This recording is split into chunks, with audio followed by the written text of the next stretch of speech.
그러면 아까 얘기했던 그런 개념에서 실질적으로 경쟁력 있는 조직들이 갖는 모습이 뭐냐?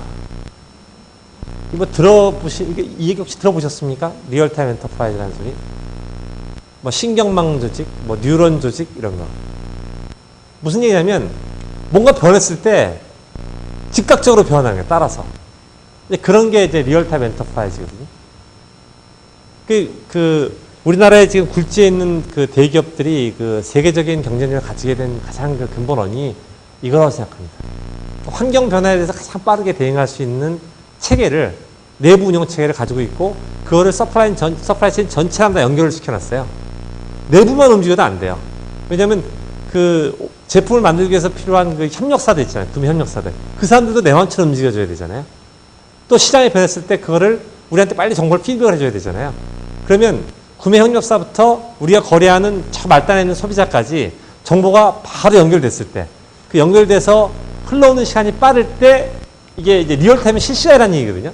변화만 바로 쫙. 이렇게 되려면 대전제가 재고가 없어야 돼요. 그죠? 제품 재고도 없어야 되고, 원재료 재고도 없어야 되고, 유통상의 재고도 없어야 되고. 이론적으로 보면, 그죠? 이게 옛날에는 그 무식한 관리라는 분들이 뭐라 하냐면 재고를 줄여라 그러면 재고 줄여봐야 재고 비용 이자 얼마 안 됩니다. 이렇게 무식한 얘기를 많이 했다. 근데 실제로 운영을 해보니까 금비용은 아무것도 아니에요. 창고비 보관비는 아무것도 아니에요. 실제로 보면. 그 기존에 깔려있는 재고 때문에 방향을 못 돌리는 거죠. 방향을. 이 일을 못 간다는 거죠. 그래서 지금 요번에 글로벌 금융위기 때 국내 기업들은 쫙 올라가는데 세계적으로 이제 그 구도가 재편이 됐잖아요. 뭐 노키아가 망하고 굴지의 회사들이 다 찌그러들고 뭐 삼성전자가 잘 되고 뭐 이렇게 쭉 갔던 회사들이 이런 쪽에 체계를 갖춘 회사들은 상당히 잘 갔고 못하는 회사들은 낙오가 됐고 환경 변화가 빠르면 빠를수록 이런 게 이제 영향이 중요해지는 거죠. 그래서 이런 쪽에 관련해서 하는 걸 이제 보통 SCM 역량 이렇게 얘기를 합니다. 뒤에서 좀 설명을 드릴 거고요. 그 다음에 개인별 KPI 시스템은 이런 거예요. 옛날에는 회사라는 게 그냥 그 공산주의식으로 월급제 딱 그러잖아요. 월급제. 그럼 모든 직급의 그 월급이 같아. 모든 연차의 월급이 같아. 10년 차는 항상 100만 원이야. 예를 들면. 20년 차는 150만 원이야. 근데 지금은 전혀 안 그러죠. 같은 직급에서 자꾸 월급 차이가 커 나가죠. 같은 직급에서 같은 연차에서 월급 차이가 크면 클수록 경쟁력이 있는 조직입니다. 그게 그런 게 이제 이게 나중에 회사를 고르실 때 그렇게 보시면 돼요. 그 다음에 이제 또 하나 이게 참 무서운 얘기인데 이제 지식경영 학습 조직.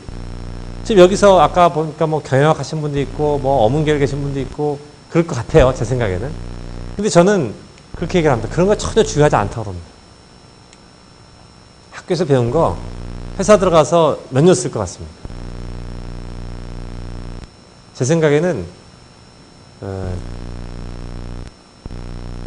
자기 전공 분야로 가도 자기가 배운 거 한 50% 한 2년 읽어먹으면 잘 읽어먹을 것 같아요. 얼마나 빨리 배울 수 있느냐, 빨리 적응할 수 있느냐, 그게 가장 중요합니다. 사실 여러분들 세대는 진짜 저희 때만 해도 조금 그냥 이렇게 얼렁덜렁 넘어가는 게 많았는데 참 어려워졌어요. 왜냐면 여러분들 이렇게 경쟁력 있는 조직에 가서 일하고 싶잖아요. 경쟁력 있는 조직에 가서 일하려면 내가 경쟁력 있는 개인이 돼야 되잖아요. 그죠?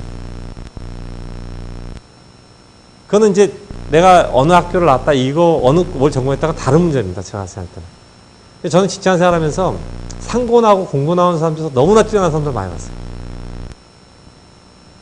전혀 그렇지 않습니다.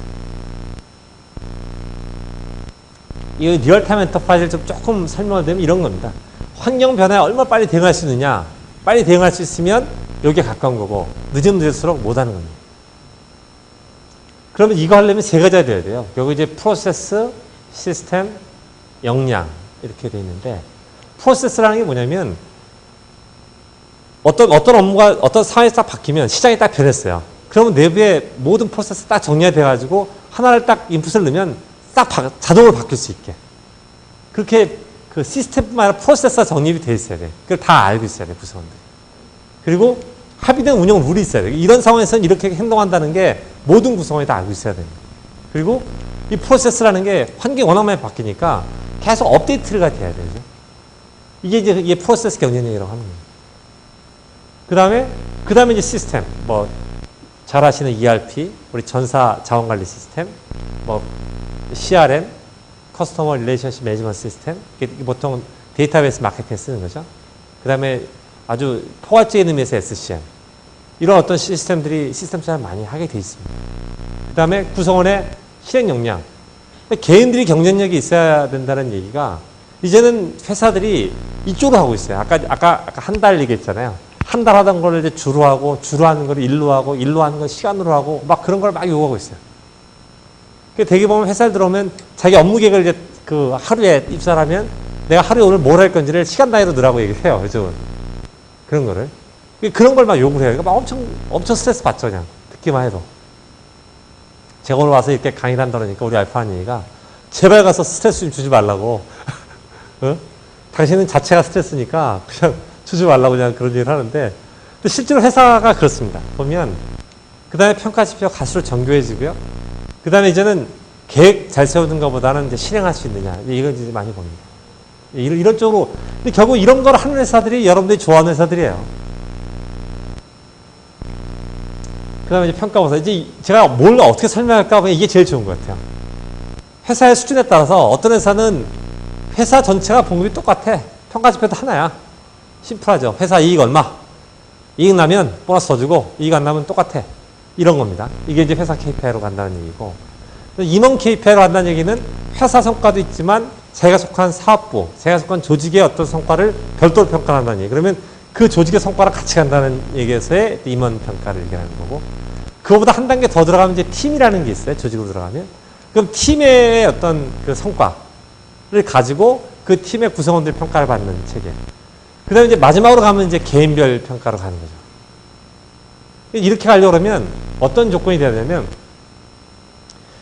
그 회사 내에 인사 업무는 예를 들어서 5만 불짜리, 뭐 자금 업무는 3만 불짜리, 격리 업무는 2만 불짜리, 기획 업무는 뭐 7만 불짜리, 혁신 업무는 4만 불짜리. 이런 식으로 업무에 대한 업무 가치가 명확하게 정의가 되어 있어야 돼. 이 개인별 KPI로 가려고. 제가 인사를 하는 사람은 아니지만 KPI 쪽에서 연구를 해보니까 이게 돼야 돼요. 일단 기본적으로. 그래야 이게 가능합니다. 그리고 당연히 그게 돼 있으면 쉽게 해서 7만 불짜리를 2만 불짜리에다 배치 안 하겠죠. 일로 보면. 제가 좀 더 쉽게 설명을 드리면 그래서 미국에서 아이비리그에서 MBA 한 친구를 영업에서 조립하려고 안 시킨다는 얘기죠. 그런 친구들은. 전략기획을 시킨다거나 좀 더 이렇게 전사적인 업무를 좀 더 가치 있는 업무 쪽에 할애하려고 하겠죠. 그렇게 하는 조직이면 굉장히 경쟁력 있는 조직이다 이렇게 보시면 돼요. 그럼 지금 남의 얘기를 했어요. 남의 얘기를 했고 그럼 한솔 재지는 지난 8년간 뭐 했느냐. 지금 제가 말씀드린 건 전부 제가 이제 혁신팀장을 하면서 했던 일들을 좀 설명을 좀 드리고자 합니다. 저는 이제 세 가지로 봤어요. 시스템 경쟁력, 프로세스 경쟁력, 솔루션 경쟁력. 이게 순서입니다. 이렇게 갑니다. 그래서 이런 일들을 했습니다. 간단히 한 말씀을 드리면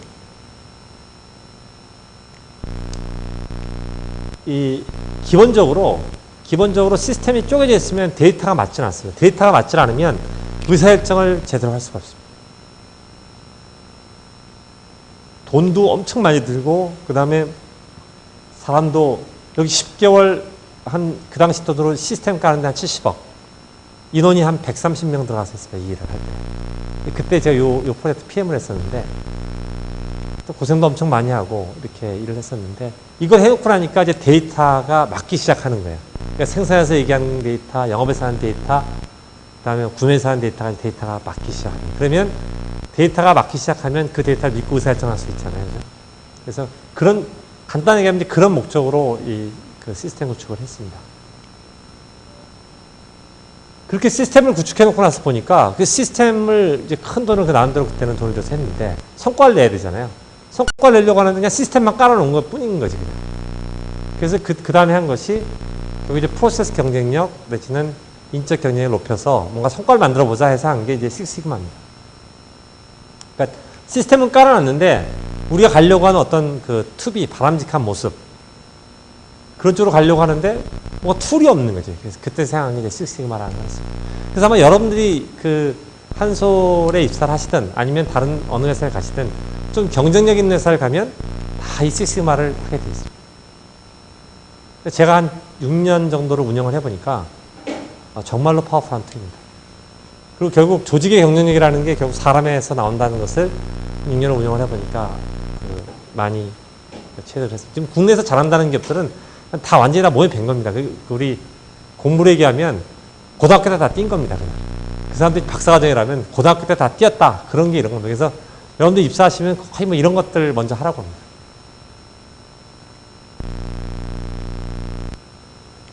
그럼 그냥 흔히 얘기할 때 보통 시그마 하면 DMAIC 이렇게 얘기하는데 이런 거 외에 이제 각 그 현업에서 잘 맞게 방법론을 또 개발을 많이 합니다. 영업에 맞는 방법론, 구매 지원에 맞는 방법론, 생산에 맞는 방법론, 그 다음에 R&D에 맞는 방법론 이런 걸 해서 각 부문이 시그마라는 이름 하에 다 전사가 다 이런 작업을 했습니다. 역량을 높이는 작업들. 이런 것들이 다 프로세스거든요. 그러니까 프로세스를 다 표준화하고 그 프로세스에서 뭔가 개선 활동을 하고 또 어떤 시스템에서 혁신 활동을 관리하고 그 다음에 나중에 그 흔히 얘기하는 경영계획하고 연계하고 이런 작업들을 다 진행을 해왔습니다. 이 RFID는 여러분들이 그 길거리 지나가다 보면은 그 하이패스 있죠. 고속도로 하이패스. 그게 RFID입니다.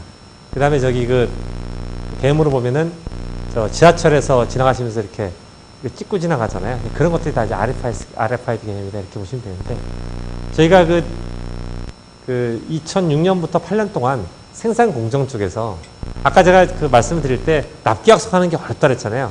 납기 약속하려면 시스템만 있으면 되는 게 아니고 실물 관리가 돼야 납기 약속을 할 수가 있거든요. 실물 관리하는 데는 바코드하고 RFID라는 두 가지 툴이 있는데 바코드는 기본적으로 이렇게 가까이서 찍어야 이렇게 읽히잖아요.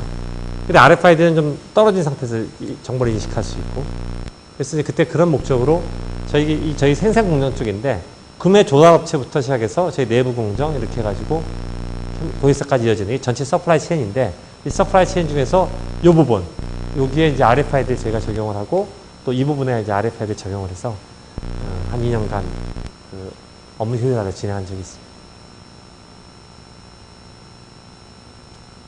관심 있으시면 인터넷 가서 제 이름하고 RFID를 치시면 동영상도 있습니다. 제가 그 산업자부 장관 그 산자부에서 주관하는 그 RFID 컨퍼런스에서 한번 뭐 얘기한 적도 있거든요. 산자부 뭐 기관부에서 관심 있으시면 관심 없으시면 뭐. 그 다음에 이제 여기 SCM이라고 하는 거에 대해 조금 이해를 좀 돕기 위해서 제가 표를 만들어 봤는데 기본적으로 협력사, 구매, 생산, 영업, 물류, 창고, 고객 이렇게 사실 이렇게 돌아가거든요. 이게 하는데 협력사하고 구매랑 연결하는 시스템을 SRM이라고 얘기를 하고요. 그 다음에 구매하고 생산이 연결된 시스템을 MRP라고 하고 그 다음에 생산 영업에 연결된 걸 공급계획, 그 다음에 납기 약속 ATP 이렇게 얘기를 하고 그 다음에 영업, 물류, 창고, 고객 여기 연결되는 전체를 연결해 주는 거를 보통 DRP 이렇게 얘기를 하고 이쪽에 영업하고 고객이 연결되는 것부터 수요계획 이렇게 얘기를 합니다. 그래서 사실은 이 전체를 서플라이 체인 매니지먼트의 영역이라고 합니다. 저희가 지금 했던 것들이 보면 이제 이 SRM을 했고요. MRP를 했고 이제 수요계획을 했고 PRM을 했고 공급계획을 지금 진행을 하고 있고 요 부분은 아직 못했고 그런 상황입니다. 그래서 이런 부분들을 지난 8년 동안 단계적으로 계속 해온 겁니다. 해왔는데 예를 들면 삼성전자다 그러면 이런 식의 프로젝트를 뭐 거의 한 지난 20년 동안 한 1000개 이상 했다 이렇게 보시면 됩니다. 저희는 뭐 해봐야 한 10몇 개 했다면 한 1000개쯤 했다 이렇게 보시면 됩니다. 엄청난 노력을 해서 그래서 일반적으로 그런 얘기를 합니다. 그 우리나라에서 잘한다는 기업들이 경쟁력을 얘기를 할 때 보통 경쟁력 있다는 건 보통 세 가지를 가지고 얘기를 하거든요. 그 제품 개발 능력, R&D 역량. 두 번째는 그 시장을 얼마나 잘하느냐 해서 마켓 인티머시라고 얘기를 합니다. 그 얘기를 하고 세 번째로 얘기를 할 때 오퍼레이셔널 엑셀런스. 얼마나 자기가 그 하고 있는 운영 경쟁력이 탁월하냐라고 얘기할 때 그렇게 얘기를 하는데 대한민국에서 했던 그 삼성 쪽이 보면 그쪽 완전히 뭐 일본이 도저히 따라오지 못할 정도로 지난 한 10년 이상에서 굉장히 앞서 있습니다. 제가 보기에는 영원히 일본이 못 따라올 것 같습니다. 지금 현재로 봐서는 한 해 두 해에서 따라갈 수 있는 것들이 아니거든요. 추적되는 부분이 흉내낼 수 있는 것들이 아니에요. LG가 삼성을 못 잡는 이유가 그겁니다. 운영 역량 차이. 그래서 이건 이제 수요 공급계획이라고 하는 거, 이제 수요계획, 공급계획 뭐 이런 얘기인데, 이제 보통 아까 말씀드릴 때 이제 오다라고만 얘기를 했는데, 오다 이전에 또 나름대로 수요 예측을 합니다. 그래서 산업의 트렌드, 환경 변화, 거래선 변동 상황을 보고 그래서 또 시스템에서 예측치를 주고 그다음에 과거 데이터 보고 그래서 수요 예측을 해서 수요 계획을 짭니다. 이런 식의 것들이 시스템에 의해서 지금 움직여지게 돼 있습니다. 시스템과 프로세스를 같이 얘기를 하고 있는데 공급 계획이라고 하는 거는 결국 우리가 이제 그 생산 캐파가 있습니다. 생산 캐파가 있는데 생산 캐파를 운영할 때 얼마나 많은 것을 고려해서 할 거냐 하는 건데 지금 과거에는 다 이런 것들을 우리는 그냥 단순하게 그냥 캐파만 가지고서 얘기를 했는데 이런 걸 들어간다는 얘기는 어떻게 하면 이제 수익성을 가장 많이 내는 쪽으로 우리 그 공장을 운영하느냐 하는 것에 대한 굉장히 고도화된 솔루션입니다. 그래서 이제 이런 것들이 이제 과거에는 배움도 없다가 이제 머리 좋은 사람들이 이제 그 수작업을 하다가 이제 그런 것들 프로세스를 만들어서 이런 걸 더 고려해야 되겠네 하면서 솔루션을 만들어 놓은 거죠.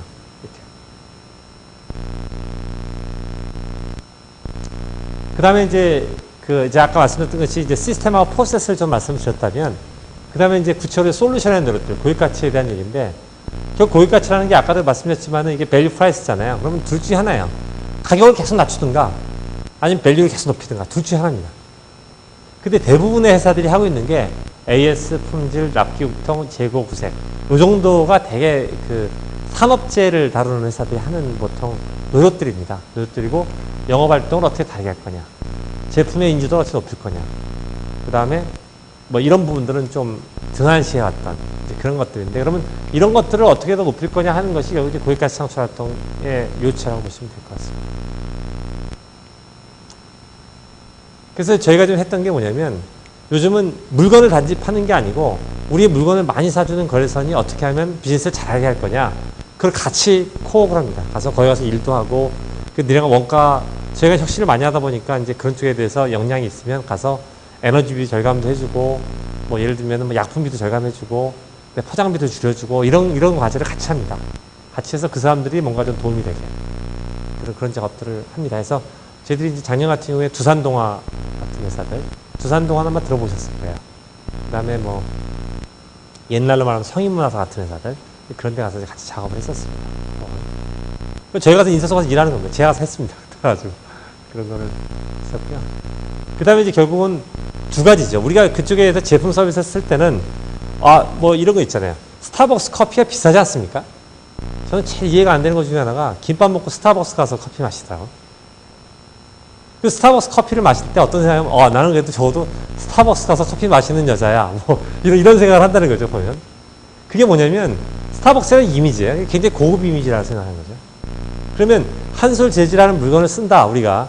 그러면 예를 들어서 B라는 회사의 물건을 쓰는 것보다 우리가 거의 거래한다 그러면 그래도 우리가 좀 격이 높아. 뭐 이런 느낌이 있어야 된다는 거죠. 그런 식의 이미지를 부여한다면 결국 고객은 더 비싼 가격을 갖다 수용한다는 거죠. 가격 프리미엄을 인정한다는 거죠. 그래서 이런 쪽에 대한 것들을 하려고 고객 접점을 개선하는 활동을 많이 했어요. 고객의 목소리를 듣고 고객 접점이라면 전화 받는 사람도 있잖아요. 콜센터에서 전화 받는 사람들, 영업사원들, 그 다음에 AS 요원들, 그 다음에 물류의 운전 배송 기사들, 그 다음에 인터넷상에서 접속하는 그런 어떤 시스템으로 접속하는 것들, 모바일, 인터넷 환경들, 이런 것들을 전반적으로 봐서 뭘 개선해야 될지를 봐서 이제 개선하는 작업들을 작년에 쭉 했습니다. 많이 미흡하지만 그래도 이렇게 좀 가려고 좀 생각을 하고요.